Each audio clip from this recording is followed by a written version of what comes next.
নজর রাখবো পরবর্তী সংবাদে। বাংলাদেশের দিকে নজর রাখবো, যেখানে বদলে গেল বাংলাদেশের এবার স্বাধীনতা ঘোষণাকারীদের নাম। কিন্তু কেন, কিভাবে স্বাধীনতা ঘোষণাকারীর নাম বদলালো বাংলাদেশে, এমনটা খবর উঠে আসছে। তার মধ্যে বঙ্গবন্ধু শেখ মুজিবুর রহমান নন, নতুন নাম নাকি হবে বাংলাদেশে। কিন্তু কি হবে বাংলাদেশের নতুন নাম?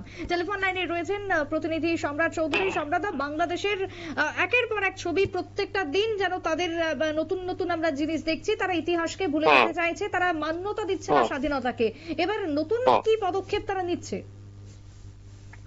দেখো সুপ্রীতি, ইতিহাস বদলের যে উদ্যোগ নেওয়া হয়েছিল বাংলাদেশ নতুন সরকারের তরফে, বলা হয়েছিল এটি অন্তর্বর্তীকালীন তত্ত্বাবধায়ক সরকার, এবং এই সরকার নতুন সরকার পুনর্গঠিত হওয়ার আগ পর্যন্ত দেশ পরিচালনার কাজ করবে। কিন্তু এই সরকার নিজ হাতে দেশের ইতিহাস বদলের যে উদ্যোগ নিয়েছে তা কিন্তু ভয়ঙ্কর। এবার বাংলাদেশের যে স্বাধীনতা ঘোষণাকারী বা জাতির পিতা, তার নাম বদলে ফেলা হচ্ছে। নতুন করে আসছে শেখ মুজিবুর রহমানের বদলে আসছে জিয়াউর রহমান।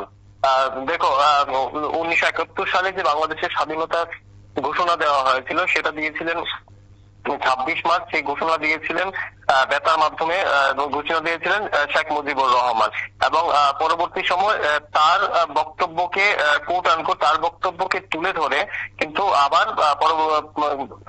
স্বাধীনতা ঘোষণা করেছিলেন জিয়াউর রহমান।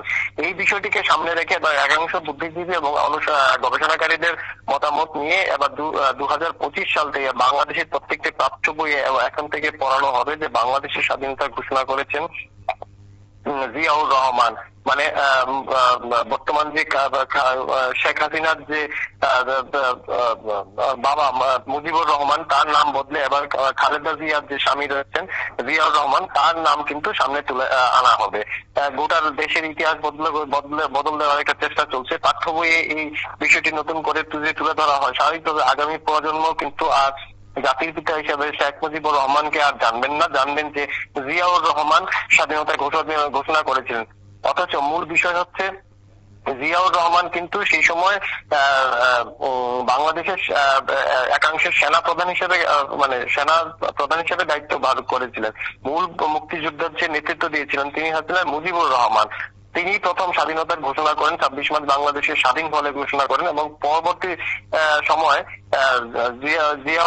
জিয়াউর রহমান যে ঘোষণা করেন তা কিন্তু মুজিবুর রহমান বলেছেন বলে কোট আনকোট প্রচার করেছিলেন। কিন্তু বিষয়টি এখন আর কেউ মানতে রাজি না। বাংলাদেশে এখন আর সেভাবে আইনের শাসন বা ইতিহাস তারা সেভাবে মান্যতা দিচ্ছে না। নতুন এই উদ্যোগ নিয়েছে যা খুবই মানে নিন্দনীয়। আন্তর্জাতিক স্তরেও কিন্তু শেখ মুজিবুর রহমান ঘোষণা দিয়েছেন, সেটাই কিন্তু আন্তর্জাতিক স্তরে স্বীকৃত। এমনকি দেখো, বাংলাদেশের স্বাধীনতা যে যুদ্ধ, মুক্তিযুদ্ধ 1971 সালে আমরা বিশ্ববাসী দেখেছে, তার পেছনে কিন্তু ভারত, বিশেষত ত্রিপুরার কিন্তু একটা বিশাল অবদান রয়েছে।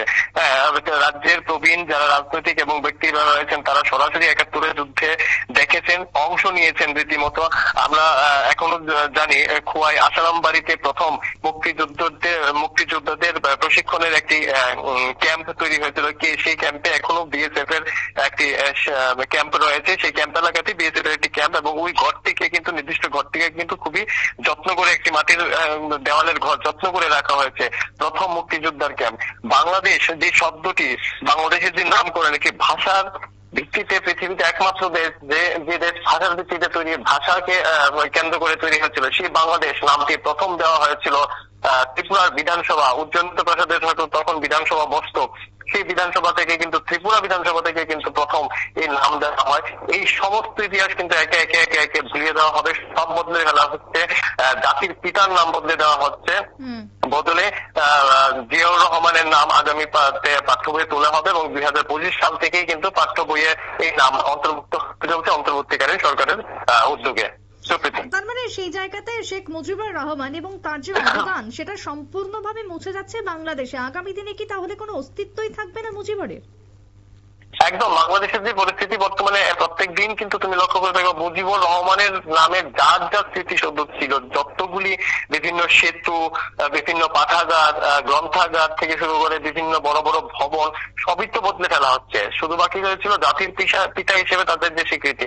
এবার কিন্তু যে উদ্যোগ নেওয়া হয়েছে তা কিন্তু এই জাতির পিতার যে ইতিহাস তাও কিন্তু আবার বদলে জিয়াউর রহমানের নাম তুলে ধরা হবে।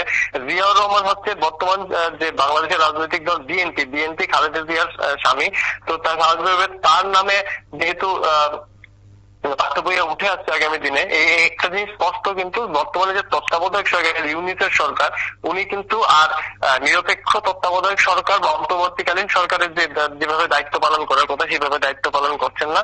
তিনি বকলমে বিএনপির হয়ে কিন্তু গোটা দেশ পরিচালনা করছেন এবং স্বাভাবিকভাবে বাংলাদেশের যে আগামী দিনে নির্বাচন বলা হয়েছে যে 2026-এর মধ্যে নির্বাচন করিয়ে নেওয়া হয়, সেই নির্বাচন কতটা নিরপেক্ষ হবে কিন্তু এক্ষুনি কিন্তু এই বিষয়ে একটু ধারণা করা যাচ্ছে। কারণ যা কিছু বর্তমান যে সরকার পরিচালনা করছে সবকিছু কিন্তু বিএনপির নির্দেশে বা বিএনপির যে চেনা ছক রয়েছে সেই ছকেই কিন্তু এগিয়ে যাচ্ছেন। তো স্বাভাবিকভাবে নির্বাচন নিয়ে প্রশ্ন থাকতে সেই জায়গায় কিন্তু আন্তর্জাতিক মহল যে ইউএনও বিশ্ব সংস্থা রয়েছে তাদের পাশাপাশি অন্যান্য যে বড় রাষ্ট্রগুলি রয়েছে তাদের কিন্তু বাংলাদেশের যে আভ্যন্তরীণ বিষয় সেই বিষয়ে হয়তো নজরদারি রাখা উচিত। কারণ অন্যথায় এই যে বাংলাদেশের যে ইতিহাসই কিন্তু তারা বদলে ফেলে একটি নতুন ইতিহাস গড়ে তুলতে চাইছে, যে ইতিহাসের কোনো আদৌ ভিত্তি নেই এবং আগামী প্রজন্ম থেকে কিন্তু এই নতুন ইতিহাস পরে কিন্তু বড় হবে। তারা জানবেন না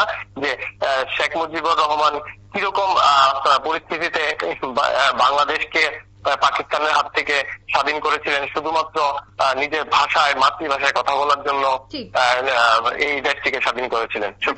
একেবারে তাই। ধন্যবাদ তোমায় সম্রাটদা। অর্থাৎ বাংলাদেশের যে ইতিহাস, বাংলাদেশের যে ঐতিহ্য, যে সংস্কৃতি, কৃষ্টি, সমস্ত কিছুকে ভুলে যেতে চাইছে বর্তমান বাংলাদেশ এবং 2025 সাল অর্থাৎ নতুন বছরের শুরুতেই সেই ছবি পরিলক্ষিত। এবার ছোটদের নতুন যে পাঠ্য বই সেখানে শেখ মুজিবুর রহমান নয়, এবার নতুন নাম সেখানে সংযোজন হতে চলেছেন যিনি কে না বর্তমানে বিএনপির নেতা, তার নাম এবার আসতে চলেছে পাঠ্য বই, অর্থাৎ তাকে নিয়ে পড়ানো হবে। কিন্তু মুজিবুর রহমান বাংলাদেশের যিনি বাংলাদেশের ক্ষেত্রে অন্যতম জনক বাংলাদেশের, সেই মুজিবুরকে মুছে ফেলা হচ্ছে, ইতিহাস মুছে ফেলা হচ্ছে বাংলাদেশের, এমনটাই ছবি কার্যত উঠে আসলো সেই দেশ থেকে। সংবাদ আজকে এখানে শেষ করছি। পরবর্তী নিউজ আপডেটের জন্য চোখ রাখবেন শুধুমাত্র নিউজ ভ্যানগার্ডের পর্দায়। নমস্কার।